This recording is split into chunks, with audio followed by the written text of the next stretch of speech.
Bonjour, je suis avec M. Pierre-André Gauthier aujourd'hui au Sky Venture à Laval, situé juste à côté du Colossus, sur le bord de la 15. Ça va bien? Ça va très bien, toi. Alors, le projet, on regarde ça, là, on est sur un filet de métal. Moi, ça me rend mal à l'aise. Toi, tu as de l'air habitué. Je veux savoir, le projet, il est venu de où? De où qui est sorti? Je sais que vous êtes plusieurs associés. C'est parti de où? C'est à cause qu'à quelque part d'autre, il y a eu des créations comme ça? Comme tu m'expliquais plus tôt, l'histoire des manèges, c'est plus manège. Tu préfères, c'est plus professionnel. Ben oui, en effet, Sky Venture, pourquoi qu'on a choisi ce projet-là?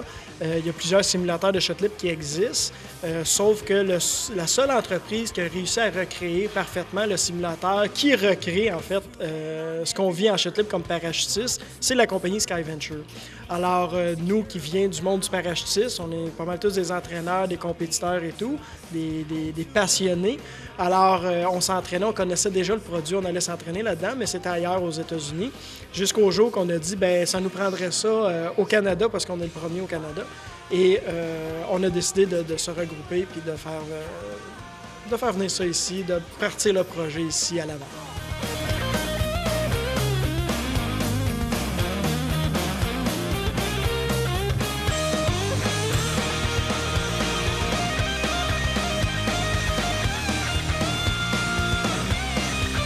C'est quand même une grosse machine, on s'entend. Tu sais, le vent qui nous soulève, vous pouvez aller jusqu'à combien de kilomètres à l'heure en termes, ça marche ça en termes de poids, en livres pour les personnes à la maison? Ils se disent, tu te pitches dans le vide, le vent va te lever, ça marche pas comme ça. Là. Non, c'est sûr que les gens sont toujours accompagnés d'un instructeur dans la chambre d'envol. Bon, le vent arrive, on a un contrôleur de vent aussi qui travaille en partenariat avec. Alors, chaque personne, on contrôle le vent selon le grosseur, le poids, la grandeur, tout ça. Fait qu'on va contrôler pour que les gens puissent voler.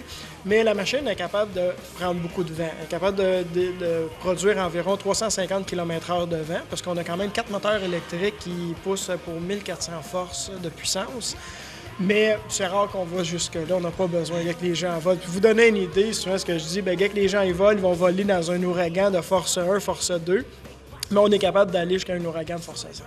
Fait que... OK, nager dans le vent avec un ouragan, c'est un peu moins rassurant, mais c'est correct. Alors... Juste pour l'image, hein, c'est juste pour l'image, mais c'est un environnement hyper sécuritaire. Écoute, on prend monsieur, madame, tout le monde qui viennent, on prend les enfants à partir de 4 ans. Fait qu'ils sont accompagnés toujours d'un instructeur. Ils n'ont pas à se lancer en bas de rien comme le parachutisme. Hein? Fait que c'est une activité vraiment géniale, sécuritaire. On prend les enfants à partir de 4 ans à 104 ans. Puis en plus, ben c'est ça, c'est une activité vraiment le fun pour les gens qui ont peur d'aller se lancer en avion, en parachutisme. Peuvent venir ici puis vivre l'expérience sans être obligé de se lancer en bas d'un avion en parfait état de marche. Et puis, il y a une formation qui se débute avant de commencer, avant de se lancer dans le tunnel qu'on est dedans exactement en ce moment. Il y a une formation qui va. La formation apporte quoi? C'est-tu la position? Est-ce que vous parlez plus du sport en général? Comment ça fonctionne? Une journée, mettons, moi, je me présente avec ma gang, faut-tu réserver? C'est ça. Les premières fois, lorsque vous venez, on fait un forfait d'initiation qu'on appelle. Vous allez passer environ 2 heures de temps avec nous. L'idéal, c'est de réserver d'avance pour être sûr d'avoir du temps pour vous, puis la possibilité de faire quand même assez vite pour vous faire patienter pendant des heures. Alors, suite à ça, vous vous présentez sur place, à l'accueil, on vous prend en charge.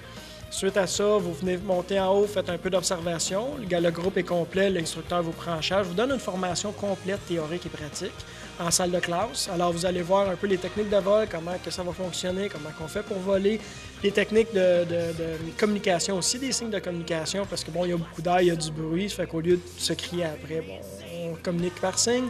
Alors, un coup que ça c'est fait, on vous passe à l'habillage, on fournit l'équipement que vous avez besoin pour voler.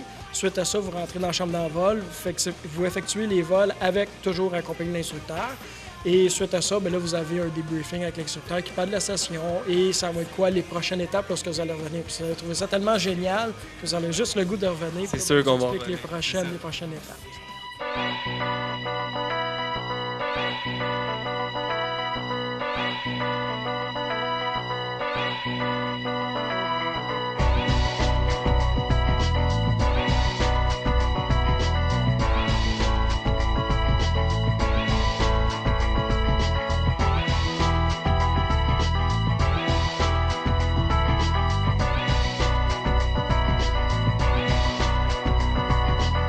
ça vraiment impressionnant. J'ai vu une couple d'employés faire des figures assez impressionnantes. Je veux savoir, est-ce que les professionnels, ça l'aide beaucoup cette machine-là pour aller faire après ça un saut en chute libre en avion? Est-ce que c'est ici qu'ils vont venir pratiquer des mouvements, des séances de mouvements qu'ils font surtout pour des films ou etc.?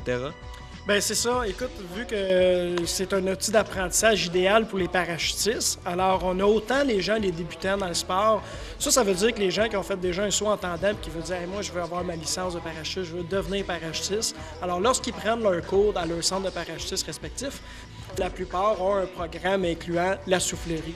Fait qu'ils viennent en soufflerie, ils viennent se pratiquer. Alors, lorsqu'ils vont faire le saut seul, accompagné d'instructeurs, c'est pas mal plus facile, ils sont très avancés. Autant des parachutistes qui sont déjà licenciés viennent pour se pratiquer, s'améliorer, tout ça, surtout pendant la période hivernale. Et aussi les parachutistes confirmés qui font de la compétition viennent s'entraîner avant les compétitions. Parce qu'il faut savoir qu'aujourd'hui, le niveau de compétition est tellement élevé qu'un parachutiste qui compétitionne, s'il ne vient pas en soufflerie, il ne peut pas espérer gagner une médaille. Alors, la soufflerie amène beaucoup d'aspects techniques pour les professionnels. Qu'est-ce que ça apporte de plus, je dirais, côté technique comparé à un saut en avion? Bien, écoute, ce que ça apporte de plus, c'est qu'on a plus de temps en soufflerie. Tu sais, un saut en parachutiste va durer 40-50 secondes, tandis qu'ici, en soufflerie, on peut voler plus longtemps. Fait que là, on n'a pas le stress de l'ouverture du parachute, de l'altitude, tout ça. On peut se concentrer vraiment sur la position, les techniques de vol et tout. Puis en plus, bien, à chaque saut, bien, on a un délai en parachutiste parce que bon, faut atterrir avec le parachute, il faut se replier, repratiquer, remonter en altitude. On parle d'au moins 40 minutes entre chaque saut, tandis qu'ici, bien, c'est collé, c'est intensif. Fait que c'est pour ça que ça l'aide beaucoup à la progression, ça va beaucoup plus vite dans ce temps-là. Alors, où c'est qu'on pourrait trouver les renseignements pour le SkyVenture? Quelles sont réservations, prix? Bien, deux façons. Par téléphone. Le téléphone, c'est le 514-524-4000 ou tout simplement par Internet sur SkyVenture Montréal au complet dans un seul mot.com. SkyVentureMontréal.com. Excellent. Moi, je vous conseille de venir pour le reste. J'ai vu quelques personnes s'envoler aujourd'hui avec des moniteurs. Même les moniteurs nous ont fait un petit show. Alors, venez-vous-en au SkyVenture. Merci beaucoup, Pierre. À la prochaine.